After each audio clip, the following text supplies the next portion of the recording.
very pleased to have joining us here on the Vaqueros Cafe and Cantina hotline there. As we mentioned, the Director of Player Personnel for Texas Women's Basketball, Blair Schaefer, who joins us now. Blair, you got Craig Way and Jeff Howe with you. How are you? Thanks for joining us. Good morning to you. How you doing?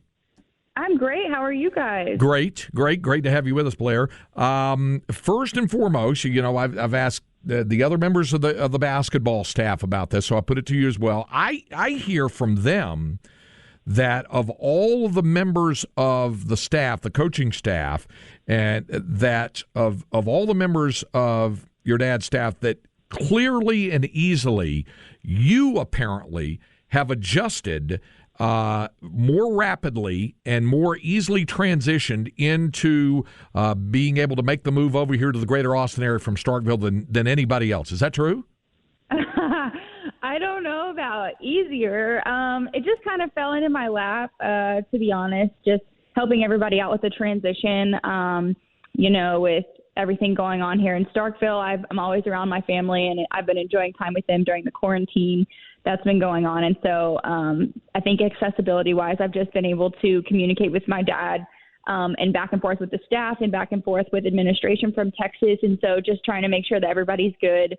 And that's something I wanted to do, quite frankly. Like, I want to make sure our staff is good and that they're taken care of, because, like, I want them to only have to worry about recruiting or coaching or making the team the best that they can. So if that's what I have to do and adjust quicker than everyone else, then, that's what I'm going to do, because we want to be the best at Texas, right? So everyone has to do their job, and so it just kind of fell into place. So Blair, this transition thing that apparently has come a little quicker to you, did that include being able to find your place to live? Because I heard that came relatively quickly for you, didn't it?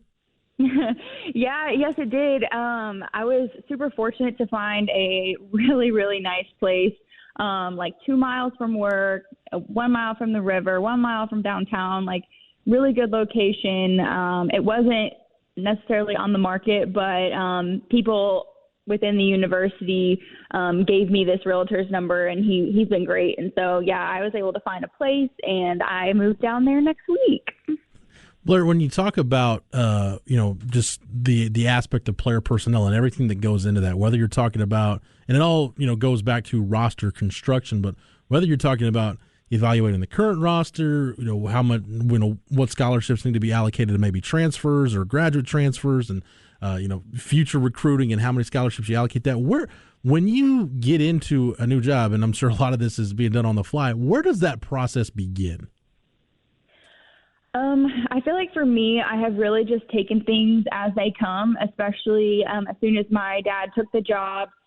There were so many people needing information from him. And, when you take a job at this caliber, your phone is just ringing off the hook. So I ended up being the person that they reached out to get just information and, like, his thoughts on certain things. So as far as, like, graphics for recruits and getting the graphic people in touch with our staff, our assistant coaches, it was kind of a struggle at first because they obviously weren't hired as fast as my dad. So there was a couple weeks in between that transition period to where it's hard when you just have a head coach and then you don't have, the puzzle pieces behind him that usually makes for a well-oiled machine. So just trying to stay within all the legal boundaries of everything. And then, we're trying to evaluate what we have and think about what we need for each class. And our staff has been great about, thinking about everything and thinking about the current team at Texas as well. So just everything as they come. I feel like it's really hard to plan for something that you don't really know about yet, right? So I just kind of take my background at Mississippi State, and since it's kind of a dead period, you're not around athletes as far as doing things that I would normally do as far as scheduling like study halls and community service and making sure housing's great. Like, I don't really have to do any of that right now because we're not around them. So trying to transition into a virtual world of making sure they're good via telephone calls, Zoom calls, whatever. And then really just as soon as someone needs something, I just help them out with that, whether that's something I did at Mississippi State or not. New things come about, and we still don't have a director of operations. So I've kind of help step in and trying to fill some of that role as well until we figure out what direction we're going to go with that job as well. So. Visiting with Blair Schaefer, the Director of Player Personnel for Texas Women's Basketball here on Light the Tower on the Horn. Okay, so Blair, I got a couple of questions for you. Having done the Zoom chat with your dad, I asked him on the Zoom chat specifically because it was different than when we first interviewed him here on this program right after he got the job, and we went a couple more weeks, probably like 3 more weeks, and I had another chat with him. This one was a Zoom chat, and I didn't even really get a chance to ask him about the relationship that he has with you, both, yes, father-daughter, but also coach to player and then coach to staff member. So I did ask him about that on the last time, and he told me some pretty interesting things, and I wanted to get you to either corroborate, refute it, or illuminate us all the more. Okay. First of all, I remember from going over there a few years ago doing the play-by-play for the Texas women's team, the game that you guys had, I think you won by like 17 that night. You had really outstanding game, and you played your normal, just guts out defensive game, and he talked about the defensive and how you kind of built yourself into an all SEC defender and that sort of thing. Was that something that when you agreed to play, when you signed on to play at Mississippi State for your dad, that you knew that was going to have to be how your game was going to transform, that you were going to have to make yourself into a standout, belly-up defensive player simply because that's how he coached? Or is that more of a father-daughter thing? Well, quite honestly, like when I signed up to play for my dad, I didn't really know exactly how my career was going to go. I just knew I wanted to play, and I wanted to play for the best. And so whatever that looked like, I was going to find out real quick. Well, I didn't really play a lot of minutes my freshman year, and so I had to adjust and figure out why that was and grow my game. And then my sophomore year, I didn't play. I played a few more minutes, but I still wasn't where I was at. And so for me, I had to evaluate my game, and I was turning the ball over way too much. I was a step slow on defense. I needed to get my shot release quicker. So I was in the gym on all those things, ball handling. You can always improve your game in all those aspects. But for me, if I wanted to be a starter and I wanted to be an impact player, which is what I had always dreamed of being, I needed to change. And so I had to look in the mirror and I had to really change the way I did things. And so I've always been that tough player. But I feel like my junior year, after my sophomore year going into my junior year is when I really changed. And I really put in the work. A lot of people always say, well, I want to be this, and this, but it's in a comfort zone. And so I had to get out of my comfort zone to where I could be comfortable in doing something new. And so our coaches did a great job working with me that summer. And that's when I really started, even though I was a step slow on defense, I started being a step ahead in my mind. And so that equaled it out for me. I'm not blessed with just a lot of athleticism. And so I had to figure out all these other ways to still get the job done. It's not an excuse.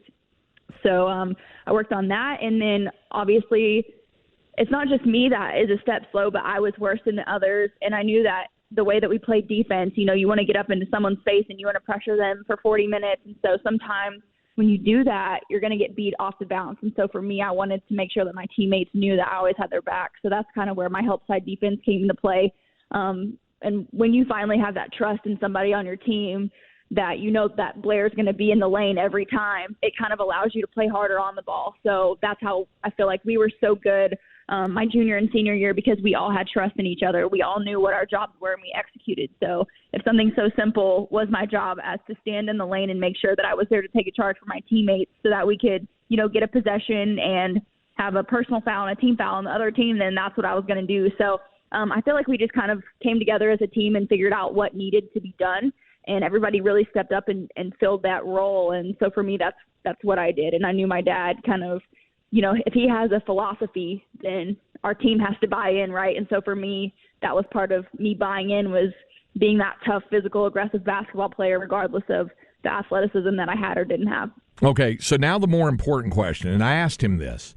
I said, were the two of you able to pretty much shelve that the hard-nosed coach and student-athlete thing at the gym when you got home and you had dinner. I said, how did the whole conversation work? I said, did Blair call you dad? Did she call you coach? Whatever. And then he laughed about that, and he proceeded to tell us about how the two of you would engage, perhaps at dinner or whatever, into conversation about him in the third person. That he would say things like, so how was the coach today? And you would say, well, he was okay. He says it wasn't too bad, or somebody must have really gotten his Cheerios because he was not pleasant to deal with, something like that. What was that dynamic like away from the floor when you were playing for him before you even became a staff member? Oh, yeah. Just like everyone else, I was playing for him. So every day wasn't necessarily just a great day. Sometimes I get frustrated just like everybody else. So I know a lot of the time my mom would cook dinner and we would kind of have a family dinner. And some days, I just told my mom straight up, today was not a good day and I'm not about to come over and act like it was. So, but when I did come over, you're right. Like he would just be like, how was the coach today? How was practice? And act like he had no idea. And sometimes I was over it and I would just be like, Dad, seriously, like, let's go. And other times I would entertain his thought and just be like, well, the coach was really irritated today during district because instead of 3 minutes, we did it for 15 or just something like that. Like I would just say that kind of thing. We would just joke around. So we had fun with it. But we were able to separate, father-daughter, coach and player, coach and staff member really well. I think it's easy with us just because we both want to be great and we just want to win and we want to, enjoy our family at the same time. And so having that relationship and knowing that we still get to enjoy each other at work and keep it professional and just the way we do things, and the staff is great about it. Like, it's a true blessing to be able to do. So you didn't have to at any time go to either Johnny Harris or to Deanna Jackson-Durrett and say, hey, and for folks who don't know, those are the two associate head coaches there who are coming as well here to Austin, and say to the other two, those two assistants, or even to Elena Lovato, the other assistant, and say, hey, you guys got to talk to him because I'm not getting through to him. Did you ever have to have any of those kind of conversations with him? Oh, absolutely. I'm not saying I never had those conversations.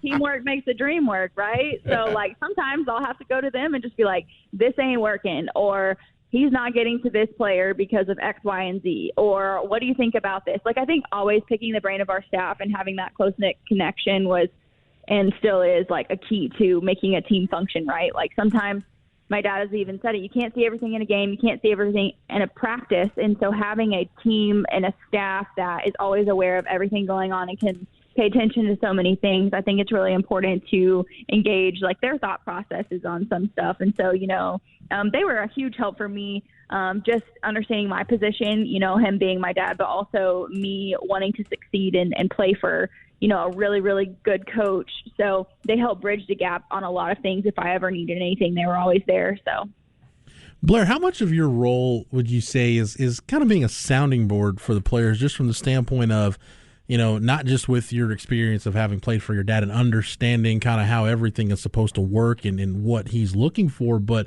also to where you're closer in age to them, where they might feel more comfortable going to you with a concern or a problem where they might not feel comfortable going to the head coach or an assistant coach? Yeah, for sure. So I think it's easy to relate to these girls just because, like you said, the age difference is really similar and it's really close. And I feel like a bunch of them, especially, at Mississippi State, and I'm sure it might be the same way at Texas, but me, Dom, and Katera had just come off of Final Four games, Final Four appearances, and, everyone dreams of getting to that stage, getting to that caliber of a game when you dream of playing for a top 10 program, a top 5 program. Like, that's the goal, right? You want to get to a Final Four game. You want to win it all. You want to get to a national championship game. And we had just done that. And so me, Katera, and Dom were all built different. We all had different positions. And so there's so many resources within us three that these girls can relate to as far as just the lifestyle. Being a student athlete is really hard. It's really difficult, and balancing it all can be a struggle at first, especially when you are a freshman or a sophomore and you're still trying to figure out how to change your diet to where you can get through 4-hour practices, to where you can get through hard weight schedules, to where you can still go to class and not be starving, and to where you can perform in the classroom. Like, there's so many things that goes on with being a student athlete. And so me, Katara, and Dom, we really embraced that. I think it's really shook all three of us, really, just how our brains are constantly being picked by these student athletes. They want to know what it takes. They want to know how we got through certain situations. They want to know how we became great defensive players, because let me tell you, playing defense is really hard, and playing Coach Schaefer, my dad's style of defense, it's not easy, but when you learn how to do it and when you're getting the hang of it and you see results, it's so satisfying. And so it's been really great for us, and we've really enjoyed that. We're visiting with Blair Schaefer, Director of Player Personnel for Texas women's basketball here on the Horn. All right, so Blair, you had some time as a much younger young lady over in College Station there with your dad on the staff there at Texas A&M and winning a national championship. So you've had some time living in the state of Texas. Clearly, it's a different world over here in Austin than it is over there in Starkville, isn't it? And how do you see yourself adjusting to life in Austin, Texas, USA? Yeah, I'm really excited. Starkville's been really great to me and my family for 8 years. I couldn't be more thankful for the 4 years that I had with our amazing fans. But moving to Austin, I'm excited for a new journey. I'm excited for a new city, meeting new people, having new challenges.